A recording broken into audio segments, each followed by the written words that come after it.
You, John Fitzgerald Kennedy, do solemnly swear. I, John Fitzgerald Kennedy, do solemnly swear.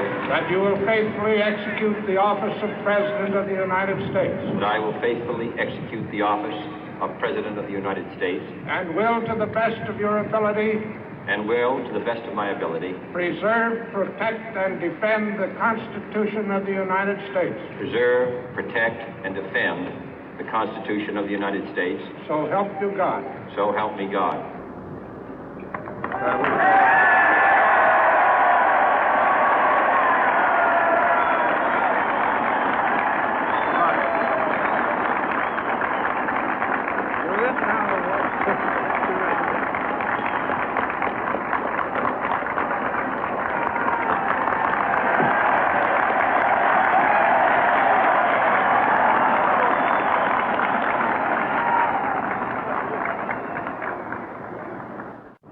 Vice President Johnson, Mr. Speaker, Mr. Chief Justice, President Eisenhower, Vice President Nixon, President Truman, Reverend clergy, fellow citizens.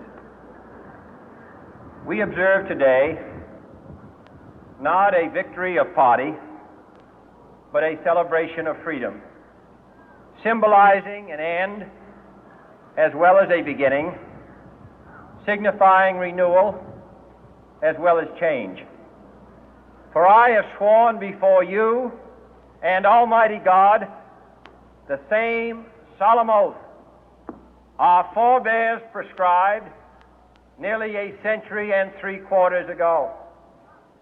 The world is very different now, for man holds in his mortal hands the power to abolish all forms of human poverty and all forms of human life. And yet the same revolutionary beliefs for which our forebears fought are still at issue around the globe. The belief that the rights of man come not from the generosity of the state, but from the hand of God.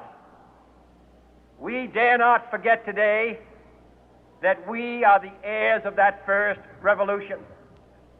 Let the word go forth from this time and place to friend and foe alike that the torch has been passed to a new generation of Americans born in this century, tempered by war, disciplined by a hard and bitter peace, proud of our ancient heritage, and unwilling to witness or permit the slow undoing of those human rights to which this nation has always been committed and to which we are committed today at home and around the world.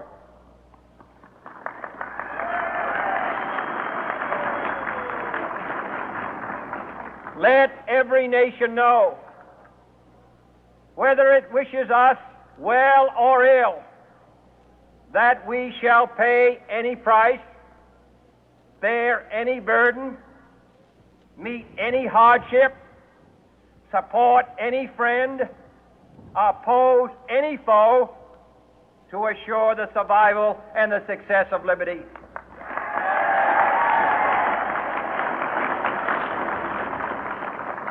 This much we pledge and more. To those old allies whose cultural and spiritual origins we share, we pledge the loyalty of faithful friends. United, there is little we cannot do in a host of cooperative ventures. Divided, there is little we can do, for we dare not meet a powerful challenge at odds and split asunder. To those new states whom we welcome to the ranks of the free, we pledge our word that one form of colonial control shall not have passed away, merely to be replaced by a far more iron tyranny. We shall not always expect to find them supporting our view, but we shall always hope to find them strongly supporting their own freedom, and to remember that in the past, those who foolishly sought power by riding the back of the tiger ended up inside.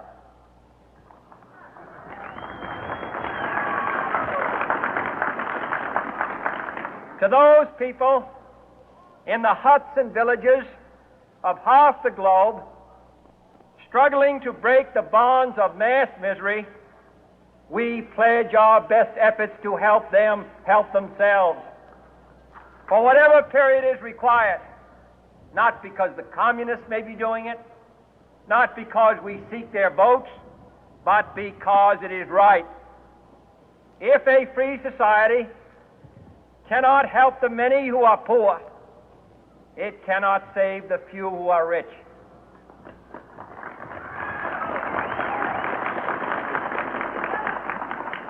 To our sister republics south of our border, we offer a special pledge to convert our good words into good deeds, in a new alliance for progress, to assist free men and free governments in casting off the chains of poverty. But this peaceful revolution of hope cannot become the prey of hostile powers. Let all our neighbors know that we shall join with them to oppose aggression or subversion anywhere in the Americas.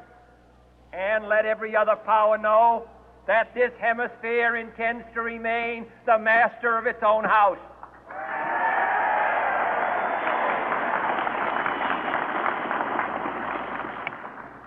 To that World Assembly of Sovereign States, the United Nations, our last best hope, in an age where the instruments of war have far outpaced the instruments of peace, we renew our pledge of support to prevent it from becoming merely a forum for invective, to strengthen its shield of the new and the weak, and to enlarge the area in which its writ may run.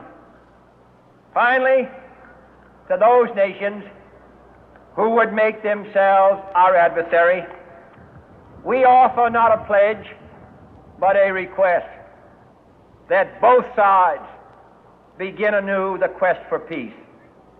Before the dark powers of destruction, unleashed by science, engulf all humanity in planned or accidental self-destruction, we dare not tempt them with weakness, for only when our arms are sufficient beyond doubt can we be certain beyond doubt that they will never be employed.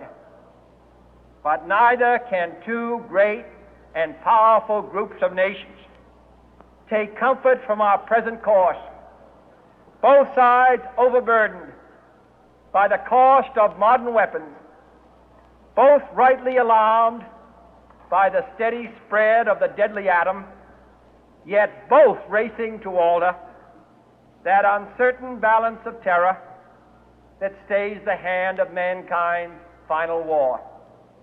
So let us begin anew, remembering on both sides that civility is not a sign of weakness, and sincerity is always subject to proof. Let us never negotiate out of fear, but let us never fear to negotiate.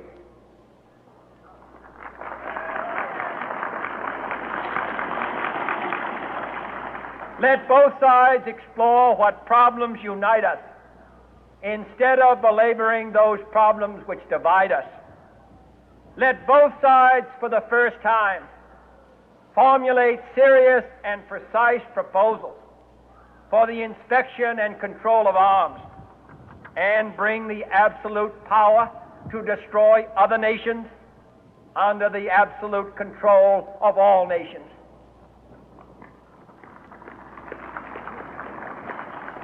Let both sides seek to invoke the wonders of science instead of its terrors. Together, let us explore the stars, conquer the deserts, eradicate disease, tap the ocean depth, and encourage the arts and commerce.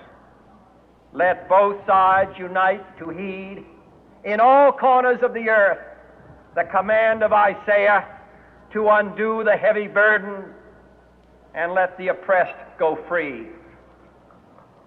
And if a beachhead of cooperation may push back the jungle of suspicion, let both sides join in creating a new endeavor, not a new balance of power, but a new world of law, where the strong are just and the weak secure and the peace preserved. All this will not be finished in the first 100 days, nor will it be finished in the first 1,000 days, nor in the life of this administration, nor even perhaps in our lifetime on this planet. But let us begin.